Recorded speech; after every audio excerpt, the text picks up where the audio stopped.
انسان کو اللہ کے بیٹے نہیں بنتے اور نئے عبادت نہیں بنتے، جسارت سے جناب بخشانے والے نہیں بنتے۔ آدم علیہ السلام کو اللہ نے بغیر ماں باپ سے بنایا، اور ایسے ہی عیسیٰ علیہ السلام کو اللہ تبارک و تعالیٰ نے بغیر باپ کے بنایا۔ تو آدم کی مثال، عیسیٰ کی مثال آدم کی طرح ہے۔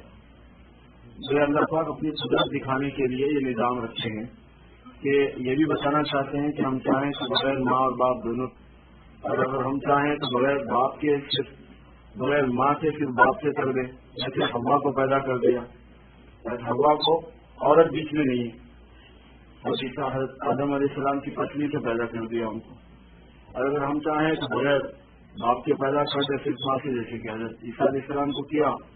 اور اگر اللہ پاک کی قدرت اس بات نصیحت تو یہ ہے کہ عام ریگولر جو طریقہ ہے انسانوں کو مرد اور عورت سے پیدا کرنے کا، ویسا پیدا کریں۔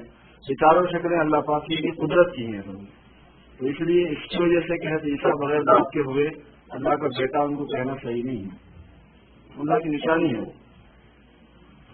دوسری بات یہ فرمائی کہ عیسیٰ علیہ السلام کو قتل نہیں کیا گیا ہے، ان کو سولی نہیں دی گئی ہے، تو جو ان کے سولی کیے جانے کا یا ان سے قتل کیے جانے کا عقیدہ رکھتے ہیں وہ غلط ہے۔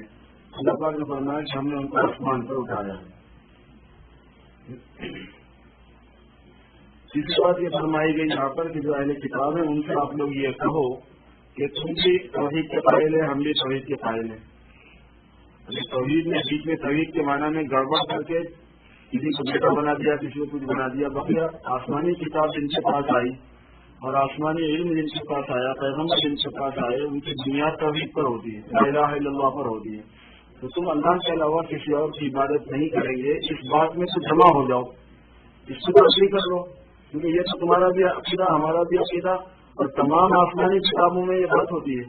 تو تورات میں کیسے یہ بات نہیں ہوگی، انجیل میں کیسے یہ بات نہیں ہوگی، زبور میں کیسے یہ بات نہیں ہوگی؟ تو میں یہ اعلان کر دوں کہ ایسی بات کی طرف ہم سب آ جاتے ہیں جو ہمارے تمہارے درمیان میں برابر ہے، متفق علیہ چلتی آ رہی ہے۔ وہ کیا؟ وہ یہ کہ اللہ کے علاوہ کسی کی عبادت نہیں کی جائے گی، صرف اللہ کی عبادت کی جائے گی۔ اور اللہ کی عبادت کیسے کی جائے گی؟ ہر زمانے میں اللہ نے جیسے عبادت کرنے کو بتایا ویسے کی جائے گی، ہوگی سب بات۔ اگر اس بات کی طرف آ جاتے ہیں تو پھر اسلام قبول کرنا ان کے لیے آسان ہوگا۔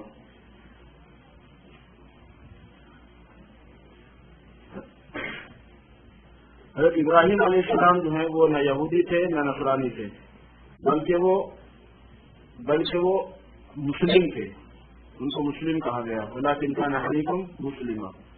اور ابراہیم علیہ السلام کے زیادہ قریب جو ہیں وہ حضور صلی اللہ علیہ وسلم ہیں، اور ان پر ایمان لانے والے ہیں۔ ان اول الناس بابراہیم الذین اتبعوہ، وہ لوگ ہیں جو ابراہیم کی اتباع کیے ہیں، وہذا النبی، اور یہ نبی ہے یعنی حضرت محمد صلی اللہ علیہ وسلم، الذین آمنوا، اور جو ایمان لائے ان پر، یہ لوگ ابراہیم علیہ السلام سے زیادہ قریب ہیں۔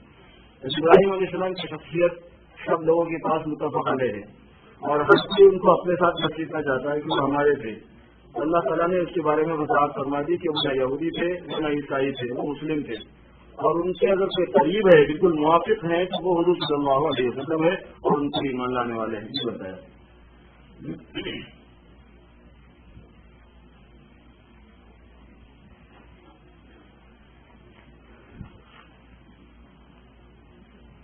کسی بھی انسان کو اللہ تبارک و تعالیٰ حکمت دے اور نبوت دے، اس سے یہ نہیں ہو سکتا، یہ ممکن نہیں ہے کہ وہ اپنی طرف لوگوں کو بلائے، یعنی اپنی عبادت کی طرف۔ یہ قاعدہ ہے اللہ نے فرمایا۔ تو عیسیٰ علیہ السلام اللہ کے پیغمبر ہیں، وہ اپنی بندگی کی طرف نہیں بلا سکتے۔ اگر عزیر علیہ السلام اللہ کے پیغمبر ہیں تو اپنی بندگی کی طرف نہیں بلا سکتے۔ موسیٰ علیہ السلام اللہ کے پیغمبر ہیں، وہ اپنی بندگی کی طرف نہیں بلا سکتے۔ قاعدہ یہ ہے کہ جس کو اللہ نے حکمت اور نبوت دی ہے، اس سے یہ نہیں ہو سکتا کہ وہ لوگوں کو اپنی زندگی کی دعوت دے، وہ تو اللہ تبارک و تعالیٰ سے زندگی کی دعوت دے گا اور اللہ والا بننے کی تلقین کرے گا۔ ولکن کونوا ربانیین بما کنتم تعلمون الکتاب وبما کنتم تدرسون۔ اور نہ وہ یہ کہے گا کہ فرشتوں کو اپنا معبود بناؤ، اور نہ وہ یہ کہے گا کہ نبیوں کو اپنا معبود بناؤ، یہ بھی نہیں ہوگا۔ نبی خود بھی بندگی کرتے ہیں اور لوگوں کو بندگی سکھاتے ہیں اللہ کی۔ اس کے بعد حضور اکرم صلی اللہ علیہ وسلم کا جو مقام پیغمبروں کے درمیان میں اللہ نے رکھا ہے، اس کو بیان کرنا اللہ تعالیٰ نے فرمایا کہ وہ وقت بھی یاد رکھنے کا ہے کہ جب اللہ تعالیٰ نے تمام پیغمبروں سے وعدہ لیا اور یہ فرمایا کہ تم کی کتاب اور حکمت میں نے تم سے دی ہے. سب پیغمبروں کو اللہ نے کتاب دی تھی اور پھر اس کی ٹائم لی تھی. حکمت اس کو کہتے ہیں. اور اس وجہ سے تم سے یہ وعدہ لیا جا رہا ہے کہ جب تمہارے درمیان وہ رسول آ جائیں جو تمہاری تصدیق کریں گے، کیونکہ حضور پاک صلی اللہ علیہ وسلم پچھلے تمام پیغمبروں کی تصدیق کی ہے اور ان پر جو وحی اتری ہے اس کی بھی تصدیق فرمائے. ہم نے سب نبیوں سے وعدہ لیا کہ جب وہ آئیں گے تو بِهِ وَلَتَنْصُرُنَّهُ، تم ان پر ایمان دلانا اور ان کی مدد بھی کرنا، ان کا ساتھ دینا. مدد کرنے سے مراد یہ ہے کہ وہ جو کام لگائے وہ کام کرنا اور ان سے ایمان دلانا. حضور پاک صلی اللہ علیہ وسلم اللہ کی مصلحت سے آخر میں آنا طے ہوئے اور یہ وعدہ جو اللہ تعالیٰ لے رہے ہیں تو اللہ کو معلوم ہے کہ پیغمبروں کی موجودگی میں آنے والے نہیں ہیں، تو بعد میں آنے والے ہیں. اللہ وعدہ لے رہے ہیں تو اللہ کو معلوم نہیں ہے کہ کب بھیجنا ہے. جس وعدہ لیا جا رہا ہے یہ اس مقام کو بتانے کے لیے کہ آپ صلی اللہ علیہ وسلم کا یہ مقام پچھلے بھی پہلے سے بھی یہ طے ہے کہ تمام پیغمبروں پر آپ پر ایمان لانا اور تمام پیغمبروں کے ذمے آپ کی نسبت کرنا یہ پہلے سے طے کر دی گئی ہے. چنانچہ ان کے ذمہ ضروری ہوتا تھا کہ وہ خود بھی ایمان لائیں اور اپنی امت کو حضور صلی اللہ علیہ وسلم پر ایمان لانے کی تعلیم فرمائیں. یا جب تک نہیں آئے ہیں وہ تو غیر پر ایمان لانا، اور اگر ہمارے بعد میں وہ آ جائیں گے جیسے کہ آپ صلی اللہ علیہ وسلم کا بعد میں آنا چاہے گا تو ہر نبی اپنی امت کو یہ سمجھا بھی جاتے تھے کہ اگر ہمارے بعد میں وہ آئیں گے تو پھر تم ان کی موافقت کرنا، ان پر ایمان لانا اور ان کا ساتھ دینا. موسیٰ علیہ السلام سے بھی یہ وعدہ ہوا ہے، عیسیٰ علیہ السلام سے بھی یہ وعدہ ہوا ہے. جب عیسیٰ علیہ السلام اس دنیا سے چلے گئے، آسمان پہ اٹھ گئے، عیسیٰ علیہ السلام اس دنیا سے چلے گئے اور اپنی قوم سے وعدہ لے کے گئے کہ جب وہ پیغمبر آئیں گے تو ایمان بھی لانا، مدد بھی کرنا. تو اب موسیٰ کے ماننے والوں اور عیسیٰ کے ماننے والوں کو فریضہ کیا ہے یہ پوچھ رہے ہیں اللہ تعالیٰ. اب موسیٰ علیہ السلام کے ماننے والوں کے لیے اگر وہ موسیٰ کو سچا مانتے ہیں تو حضور کو ماننے بغیر چارہ نہیں ہے، اور اگر حضور کو نہیں مانیں گے وہ تو موسیٰ کو نہیں مانیں گے. وہ تورات کو ماننے والا وہی شمار ہوتا ہے جو تورات کو ماننے والا مسلمان ہو گیا ہو، اور جو تورات کو ماننے والا مسلمان نہیں ہوا اس نے تورات کو سچا نہیں مانا. انجیل کو نہیں ماننے والا وہی شمار ہوتا ہے جو مسلمان ہو گیا ہو. اگر کوئی یوں کہتا ہے کہ میں بائبل کو بھی مانتا ہوں تو وہ مسلمان بھی نہیں ہوتا تو اس نے بائبل کو نہیں مانا، وہ دوسرا مانتا ہے. اس لیے کہ ہر پیغمبر نے اپنی امت کو عبادت کا تعلیم دی، ان کا عقیدہ بنایا. ہمارے بعد میں جب وہ آخری پیغمبر آئیں گے تو تم ان پر ایمان بھی لانا اور صرف ایمان ہی نہیں لانا بلکہ ان کا ساتھ بھی دینا. اور کچھ امتیں مانتے رہی ان کے اپنے زمانے میں. جب وہ چلے گئے اور جب پیغمبر آ گئے تو ان کے پیغمبروں کے ذمہ یہ ہے کہ آپ کی تصدیق کریں، اور اگر انہوں نے آپ کی تصدیق نہیں کی تو نہ انہوں نے اپنے پیغمبر کی تصدیق کی، نہ جس کتاب پر وہ اپنے ایمان کا عقیدہ ظاہر کرتے ہیں اس کتاب کی انہوں نے تصدیق کی. دونوں کو انہوں نے سب بتا دیا. ایک سچا پچھلی کتاب والا بھی ہوگا جو ایمان کو قبول کر لے.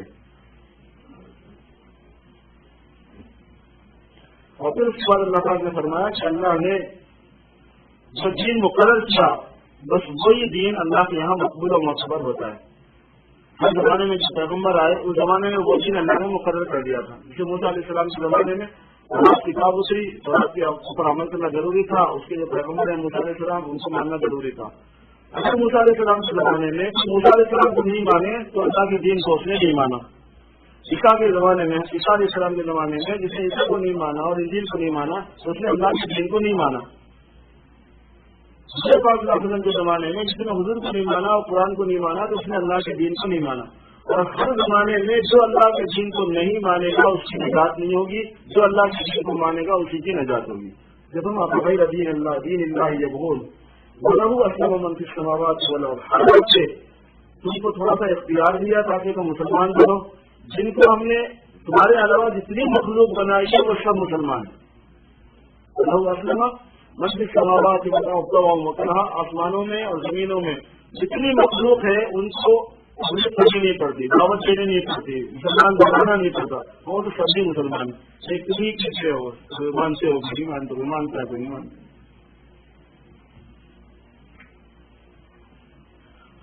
اور یہ فرمایا کہ ہمارے پاس جو آدمی اسلام کے علاوہ کوئی اور دین کو لائے گا اس کو ہم قبول نہیں کریں گے. ہمیں یہ کبھی غیر الاسلام دین فلن يقبل منه، اسلام کے علاوہ جو آدمی کسی اور دین کو لے کر آئے گا اسے قبول نہیں کیا. کتنا ہی وہ اپنے دین پر پکڑ رہا ہو اسلام کو قبول کیے بغیر. یہ اس لیے میں بول رہا ہوں اسلام کے قبول کیے بغیر دین پکا ہوتے ہی نہیں، جیسے کہ اس سے پہلے میں نے وضاحت کی. لیکن اگر کوئی آدمی اسلام سے ہٹ کر دوسری باتیں دی اس کے اپنے مذہب کی ہے وہ اس کو رہا کتنا ہی پوتر بن کے پاک بن کے وہ کچھ بھی بن کے رہا صاف ستھرا بن کے رہا، وہ کسی معتبر نہیں ہوگا، وہ عمل معتبر نہیں ہوتا اس کو۔ مسلمانوں کو ایک بات فرمائی گئی ہے، وہ یہ ہے کہ اللہ کو خوش کرنے کے واسطے اللہ کے بعد اپنی پسندیدہ چیزوں کو اللہ کے لیے لگاتے رہو۔ اللہ کی رضا کا ایک جذبہ ہے مسلمان میں ہونا، اور اللہ کو خوش کرنے کے واسطے جو تمہاری پسندیدہ چیز ہے، جو مال تمہیں پسند ہے، دولت تمہیں پسند ہے، اچھی چیز اللہ پاک نے تم کو عطا فرمائی ہے، کھانے پینے کی چیزیں اچھی ہوتی ہیں، اللہ کے لیے خرچ کرتے رہو۔ اصل میں جو آدمی کی مرغوب اور محبوب چیزیں آدمی کو حاصل ہوتی ہیں، اگر وہ اللہ پر خرچ کرتا ہے تو اللہ کی محبت بڑھتی ہے اور اس دنیا سے محبت کم ہو جاتی ہے۔ اور اگر وہ اپنی ذات پر ہی خرچ کرتا ہے، اپنی انجوائے کرنے کے چکر میں رہتا ہے، تو اپنی ذات سے ہی محبت بڑھتی ہے اور جینے کا شوق پیدا ہوتا رہتا ہے اور مرنے سے کرائیت ہوتی رہتی ہے اور اللہ کے نزدیک جانے سے کرائیت ہوتی رہتی ہے۔ اللہ نے اس کے بات سے یہ بتایا کہ جو تمہاری پسندیدہ چیزیں ہیں وہ تم اللہ کے راستے میں خرچ کرتے رہو۔ بیت اللہ کی تفصیل اور بیت اللہ کا تعارف اللہ نے اس کے بعد میں فرمایا۔ بیت اللہ وہ مکان ہے کہ جو لوگوں کی عبادت کے لیے پوری دنیا میں سب سے پہلے بنایا گیا ہے، اور پھر اللہ نے فرمایا کہ اس کو اللہ نے بہت برکت والا بنایا ہے اور وہ سارے عالم والوں کے لیے ہدایت کا سبب نظریہ ہے، اور لوگوں کے دل میں وہاں پر حج کے لیے جانا ہے۔ اللہ سے جو آدمی وہاں پہ جا سکتا ہو اس کے ذمہ ہے کہ وہاں جائے اور فریضہ حج کو ادا کرے، ہر مسلمان کے ذمہ ہے۔ حج کے فرض ہونے کی ترتیب اور زکوٰۃ کے فرض ہونے کی ترتیب الگ ہے۔ زکوٰۃ میں تو یہ ہے کہ آپ کے پاس ایک خاص مقدار میں مال ہو، وہ مال سال بھر بچا ہوا رہے، اس کی زکوٰۃ کر لے۔ حج میں یہ ہے کہ جو آدمی اپنے گھر کا خرچہ یہاں رکھے، بیوی بچوں کا جا کر آ سکتا ہو، سفر کا خرچ برداشت کر سکتا ہو اور کھانا برداشت کر سکتا ہو اپنا، بس اس کے ذمہ حج فرض ہو جاتا ہے۔ اس کی وجہ سے اس کے پاس مال جمع ہونا ضروری نہیں ہے، حتیٰ کہ جو اس کے پاس زائد مال ہے اس کا حج فرض ہو جائے گا۔ مثلاً کسی آدمی کے پاس 2 گاڑیاں ہیں اور دونوں چلنے والی اچھی ہیں، ایک سے کام اس کا چل رہا ہے، دوسری کھڑی ہوئی ہے، اب اس کا فرض ہو جائے گا، کیونکہ اس کے ذمہ یہ ہے کہ وہ دوسری گاڑی نکال کے حج کر کے آئے۔ کسی کے پاس 2 مکان ہیں، اس کے ذمہ حج فرض ہو جائے گا۔ زکوٰۃ کی ترتیب الگ ہے، حج کی الگ ہے۔ حج میں تو یہ ہے کہ جو جا کر آ سکتا ہو، خود کا خرچہ برداشت کر سکتا ہو اور اپنے گھر والوں کا خرچہ برداشت کر سکتا ہو، زندگی میں ایک مرتبہ اس کے ذمہ حج فرض ہو جاتا ہے۔ اور جس آدمی پر حج فرض ہو گیا ہو اور وہ نہ جائے تو حضور صلی اللہ علیہ وسلم نے فرمایا کہ اس کے بارے میں اندیشہ ہے کہ وہ یا یہودی ہو کے مرے گا یا عیسائی ہو کے مرے گا، اس کا مسلمان بننا مشکل ہے۔ بہت خطرناک بات ہے جو حضور صلی اللہ علیہ وسلم نے فرمائی ہے، اور اس لیے جو آدمی حج کی فرضیت کا انکار کرے تو وہ کافر ہو جاتا ہے۔ 5 بنیادی چیزوں میں سے اسلام کے، تو اس حج کی فرضیت کو اللہ پاک نے یہاں پر بیان فرمایا۔ مسلمانوں کے بارے میں یہ فرمایا گیا کہ مسلمانوں کو آپس میں اللہ کی رسی کو مضبوط پکڑو۔ سارے مسلمان اگر متحد ہوں تو اگر یہ چاہے مسلمان کو آپس میں ایک دوسرے میں یونٹی پیدا کرنے نہیں ہو سکتی۔ اس کی ایک ہی صورت ہے، وہ یہ ہے کہ سارے مسلمان اللہ کی شریعت کو پکڑے مضبوط۔ میں آپ کو پکڑوں، آپ مجھے پکڑیں، ہم دونوں کبھی نہیں جڑ سکتے۔ ہم دونوں کسی ایک تیسری چیز کو پکڑیں گے تو سب چیزیں آٹومیٹکلی وہاں جمع ہو جائیں گے۔ اس لیے واقعی الحمدللہ تک کی آیت ہے، اس کا مطلب یہ ہوتا ہے کہ جو شریعت ہے اس کو پہچان کے اس کو پکڑنا۔ سارے مسلمان لوگ کہتے ہیں نا کہ مسلمانوں میں یونٹی کیوں نہیں، مسلمان متحد کیوں نہیں ہوتے؟ مسلمان متحد اس لیے نہیں ہوتے کہ جو اللہ کی شریعت ہے، رسی ہے، وہ نہیں پکڑتے۔ ہر ایک اپنی اپنی چیز کی طرف دعوت دیتا ہے کہ میری طرف آ جاؤ۔ ہر کوئی اس کو نہیں چاہتا کہ بھائی جو قرآن ہے، جو حدیث ہے، اس کو پکڑو۔ اور وہ قرآن اور حدیث کیا ہے، اس کے جو جاننے والے ہیں، جو ماہرین ہیں، ان کے اوپر نہیں چھوڑتے، اس کو وہی سے نکال کے بتاؤ کہ قرآن کیا ہے، حدیث کیا ہے۔ اگر سارے مسلمان اس بات پر متفق ہوں تو قرآن حدیث کو پکڑے تو یونٹی آ جائے گی۔ اور اسی لیے جب مسلمانوں میں انتشار اور کسی چیز میں اختلاف نظر آئے تو ہر ایک کو یہ مطلب کبھی کبھی آپس میں اختلافات ختم کرو، مل جاؤ، بلکہ یہ کیسے کرنا کہ کون غلط بات پر عمل کر رہا ہے، کون سی بات پر عمل کر رہا ہے، کون شریعت کے موافق عمل کر رہا ہے، کون شریعت کے خلاف، اور کون قرآن کے موافق ہے، کون قرآن کے خلاف۔ جو قرآن کے خلاف جا رہا ہے اس پر مجبور کیا جائے گا کہ وہ چھوڑ کے تو قرآن پہ آ جا۔ جو حدیث کے خلاف جا رہا ہے اس کو مجبور کیا جائے گا کہ تو وہ چھوڑ کے اس پر آ جا۔ عام طور پر ہوتا یہ کہ جو قرآن حدیث کے خلاف عمل کرنے والے ہیں وہ ذرا آزاد ہوتے ہیں، جو موافق عمل کرنے والے ہیں وہ شریف مشتبہ ہوتے ہیں۔ ذرا ساری دنیا مل کے ان کو بولتی ہے کہ تم اختلاف کرتے ہو، امت میں کیوں نہیں؟ تم ان کے ساتھ جڑ جاتی کیوں نہیں؟ مرے ہوتے ہیں نا پورے شکل میں اگر کے سن سکتے ہیں کچھ تو سارے مل کے انہیں کرتے رہتے کہ بھائی تم کرو. لیکن یہ نہیں ہے بات کا. بات یہ ہے کہ جو قرآن حدیث کا موافق ہے اس کو دوسروں کو لایا جائے. ٹھیک ہے, اللہ نے یہ فرمایا کہ تم حبل اللہ کو مضبوط پکڑو. تو جو حبل اللہ کو پکڑا ہوا ہے اس کو تو نہیں کہا جائے گا کہ چھوڑ کے دوسری طرف جا. ہاں جو حبل اللہ کو نہیں پکڑا ہوا ہے اس کو مجبور کیا جائے گا. سارے مل کے اس کو پریشر ڈالیں گے, دباؤ ڈالیں گے کہ تم سے اپنے رائے کو اپنے خواہش کو چھوڑو اور حبل اللہ کی طرف اللہ کی رسی کی طرف آ جاؤ. اس طرح سے مسلمانوں میں یونٹی آ جائے گی اور اللہ کے پسندیدہ دین پر سب چلیں گے. دوسری بات یہ فرمائی اس کے بعد میں مسلمانوں میں کنٹینیو ایک جماعت ایسی کام کرتی رہنا جو لوگوں کو اللہ کی طرف بلاتی رہے. مسلسل کے کام ہوتے رہنا. مستقم کا مطلب یہ ہوتا ہے ایسا نہیں ہے کہ ایک مرتبہ کچھ لوگ جا کے کچھ کام کر کے آگے کھانے ہوں گے, ایسا نہیں. اس سے کام نہیں بنتا. مسلسل ہوتے رہنا پڑتا ہے ایک کام کنٹینیو. لوگوں میں اچھائی کی تعلیم دینا, خیر کی طرف بلانا, امر بالمعروف کرنا, نہیں انل منکر کرنا, یہ سلسلہ چلتے رہنا ضروری ہے. اس کی مثال ایسی ہے جس گھڑی پر چلتے رہنا ضروری ہے. یعنی کہ جب آپ کو ٹائم دیکھنا ہے آپ کو گھڑی کے دے تو آپ کو ٹائم دیکھنے سے رہے. 24 آور جب چلتی رہے گی تو جب آپ کو ضرورت ہے ٹائم آپ دیکھ لیں گے. اس میں سے آپ موقع پر اگر وہ چلے گی تو آپ کو ٹائم دینے سے رہے گی. تو اسی طریقے سے پورے مسلمانوں میں پورے مسلمانوں تک پہنچتے ہوئے کام ہوتے رہنا ضروری ہے. کہ سب مسلمانوں سے ملاقات ہوتی رہے مسلسل اور سب مسلمانوں کو اللہ کی طرف متوجہ کیا جائے. ہر مسلمان کے ساتھ ہر انسان کے ساتھ نقص لگا ہوا ہے, شیطان لگا ہوا ہے, بری عادتیں لگی ہوئی ہیں, کچھ عادت میں سے وہ قرار ہوتی رہے گی. تو جو یاد دلانے والا ہوگا نظام پھر اس کے ذریعے سے اصلاح ہوتی رہے گی اور بہت سی چیزوں کے اندر آدمی کو متوجہ کرنے سے متوجہ ہو جاتا ہے.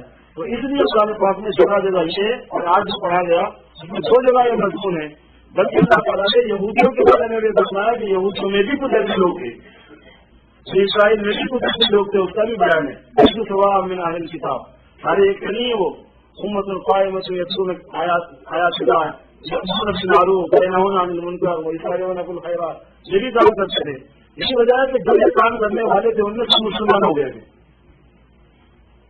اسرائیل میں امر بالمعروف نہیں منکر کرنے والا طبقہ تھا, اس میں سے کوئی بھی بچا نہیں, سب مسلمان ہو گیا. اللہ نے ان کی تعریف بھی فرمائی.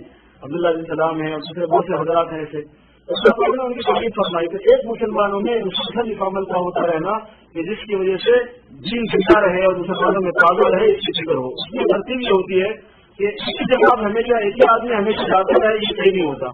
ایک آدمی کچھ دن کے لیے جائے جس کو آ جائے تو جہاں یہ گیا تھا وہاں لوگ اس کی ہیلپ کرے, اس کا ساتھ دیں. پھر وہ لوگ کچھ دن کے لیے نکلے, یہ آدمی ان کا ساتھ دے. ایک گروپ جو ہے ساتھ دینے والا ہو, ایک گروپ جو ہے وہ سفر کرنے والا ہو, دونوں آپس میں ایک دوسرے کے ساتھ اس طرح تعاون کرتے رہیں گے تو مسلسل یہ محنت جاری رہے گی اور اللہ پاک کی ہدایت پر عمل ہوگا. ان میں ایک جماعت مسلسل اس کام کو کرتے رہے کہ دعوت خیر کی دیتی رہے اور امر بالمعروف سے اور نہی عن المنکر سے, اور یہ لوگ کامیاب ہوں گے.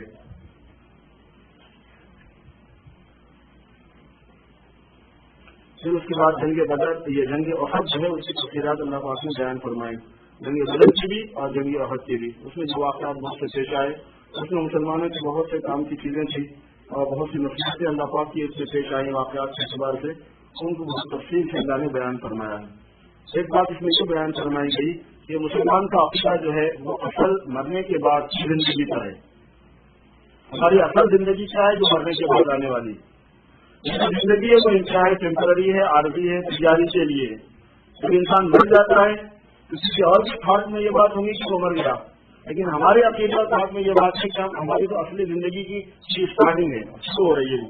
اسی لیے جو آدمی اس دنیا سے اس کام میں گیا تو وہ کامیاب ہو گیا, اور اگر اس نے اپنی جان کو اللہ نے لگا دیا بالکل, اس کی جان بھی کہی گئی اس سے, اور میں ایسی صورت میں تو اس کے بارے میں تم کو اس کو مردہ کہنے کا بھی حق نہیں ہے. اس کو مردہ بھی مت بولو, وہ تو زندہ ہے, وہ خوش رہتے ہیں.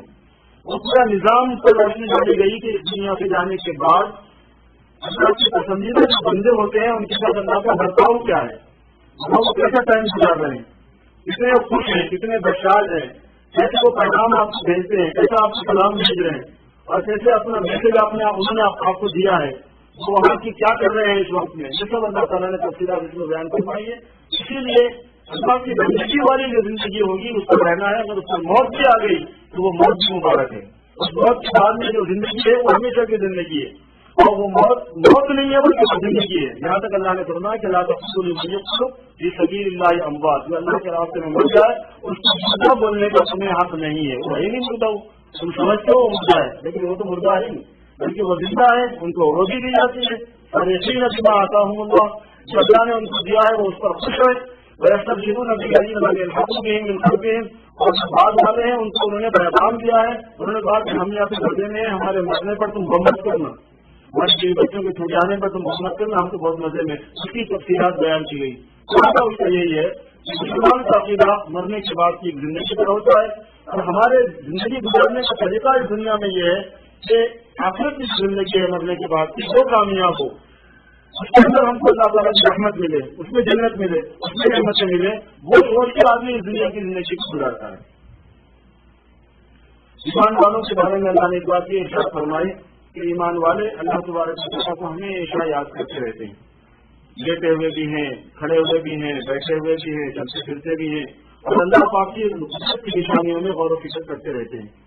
ہمارے سامنے جو نظام ہے پوری کائنات کا, آسمان ہے, زمین ہے, چاند, سورج, ستارے ہیں, بادل ہیں, ہوائیں ہیں, دریار, پہاڑ ہیں, زمین ہے, زمین کا پورا سسٹم ہے, اس سے ایسی سرسری دیکھنا نہیں ہے. ایسا سارا کام صبح ہو گئی, پھر شام ہو گئی, پھر صبح ہو گئی, پھر شام ہو گئی. جی اللہ نے فرمایا کہ جو ایمان والے ہیں وہ اس میں غور و فکر کرتے ہیں. اللہ نے کیسے بنایا ہے, کیسے اللہ کی اس میں قدرت ہے, کیسے اللہ کا اس میں علم ہے, کیسے اللہ کی اس میں حکمت ہے, کیسے اللہ کی ربوبیت ہے, کیسے اللہ کی حفاظت ہے, کیسے ان کی تخلیق ہے. جتنے اللہ کی کتاب اس سے ظاہر ہو رہی ہیں ان کو پہچاننا ان چیزوں کے ذریعے سے, اور اس میں اللہ تبارک و تعالیٰ کی عظمت کے قائل ہونا, اور پھر اللہ تبارک و تعالیٰ کو یاد کرنا. ورنہ جتنے عقل والے ہیں وہ یاد کرتے ہیں اللہ کو, اور جو بیوقوف جن کے پاس عقل نہیں ہے وہ غافل رہتے ہیں. ہم سوچیں کہ ہم تو اللہ کو اپنے آپ کو عقل مند ہونے کا دعویٰ بھی کرتے ہیں, پھر اللہ کو بھول بھی جاتے ہیں. ہم سے یہ فرما رہے ہیں کہ اگر تم عقل مند ہونے کا اپنے بارے میں کچھ گمان رکھتے ہو تو پھر عقل مندی کا تقاضا اللہ کو یاد کرنا ہے, اللہ کا ذکر کرو کثرت سے. حدیث شریف میں آتا ہے کہ قیامت میں سب سے زیادہ نیک آدمی کی جس بات پر حسرت ہوگی وہ اوقات ہوں گے جو اللہ کے ذکر سے ذکر کے بغیر گزر گئے. وقت گزر گیا, اس میں اللہ کا ذکر نہیں ہو سکا, اس پر حسرت ہوگی. اس کو سنانے والوں کو بھی کہ کیا کچھ ہم حاصل کر سکتے تھے. اللہ نے زبان دی ہے, اس میں کوئی خرچہ نہیں ہے, کوئی محنت نہیں ہے, اٹھتے پھرتے اٹھتے بیٹھتے, خاص طور پر روزے کی حالت میں تو بہت ہی کثرت سے آدمی کو اللہ کا ذکر کرنا چاہیے. کہ جیسے حضرت صلی اللہ علیہ وسلم کہ رمضان میں خاص طور پر لا الہ الا اللہ کی کثرت ہو, استغفار کی کثرت ہو, جنت کو مانگنے کی کثرت ہو, جہنم سے پناہ مانگنے کی کثرت ہو. لا الہ الا اللہ, استغفر اللہ, اسألک الجنہ واعوذ بک من النار. یہ چار جملے رمضان میں خاص طور پر بہت کثرت سے پڑھنے کے ہوتے ہیں. ایک تو جنت چاہیے اور ایک استغفار, اور ایک جنت کو مانگنا, ایک جہنم سے پناہ مانگنا. ان چاروں چیزوں کا ایک کلمہ بنتا ہے. وہ کیا؟ لا الہ الا اللہ, استغفر اللہ, اسألک الجنہ واعوذ بک من النار. اس کو کثرت کریں. اس چوتھے پارے کے آخر میں خاص طور پر مسلمانوں کو اس بات کی تعلیم کی گئی, تاکید کی گئی ہے کہ اللہ سے پناہ مانگتے ہیں, اللہ سے اپنے گناہوں کی معافی مانگتے ہیں, اللہ سے عذاب سے پناہ مانگتے ہیں, اور اپنے ایمان کی گواہی دیتے ہیں, اور خوب کثرت سے اللہ کو یاد کرتے ہیں, بیٹھے ہوئے بھی, لیٹے ہوئے بھی, چلتے پھرتے بھی, کھڑے ہوئے بھی, اور اللہ تبارک و تعالیٰ کی قدرت کی نشانیوں میں غور و فکر کرتے ہیں. اللہ پاک ہم سب کو عمل کی توفیق عطا فرمائے. اللهم صل على سيدنا مولانا محمد وعلى ال سيدنا مولانا محمد وبارك وسلم. ربنا ظلمنا انفسنا وان لم تغفر لنا وترحمنا لنكونن من الخاسرين.